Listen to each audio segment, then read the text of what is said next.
பெற்றோர்களுக்கு சொல்றேன், குழந்தைகள் மொத்தம் 3 வகைங்க. புத்திசாலி யார் தெரியுமா? அந்த 98 அடியே வாங்காது, சூப்பரா ஜெயிச்சுட்டே வந்துடும், நிறைய சம்பளம் வாங்கும். நிஜமா சொல்றேங்க. இந்த 98லாம் எவ்வளவு சம்பளம் வாங்குறாங்க தெரியுமா? படிச்சுட்டாங்கன்னா. அடுத்து எப்படி தெரியுமா? என்ன மாதிரி திறமைசாலி.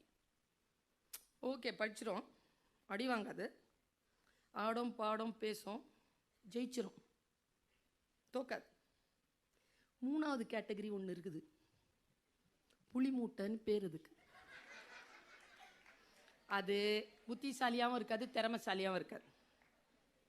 அது நம்ம வீட்டில் தான் இருக்கும், நிறைய இருக்கும். நான் ஒன்று சொல்லட்டுமா? இன்னைக்கு அந்த மாதிரியான பெற்றோர்கள் இருக்கிறீர்கள் என்றால் நீங்கள் கொடுத்து வைத்தவர்கள். ஏன் தெரியுமா?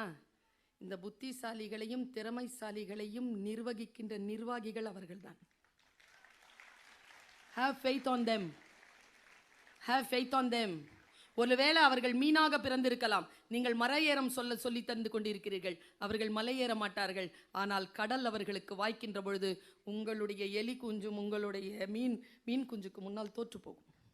உங்களுடைய சிங்கம் கூட தோற்று போகும். ஏன் தெரியுமா? அது கடல். கடலில் மீன் குஞ்சுக்கு தான்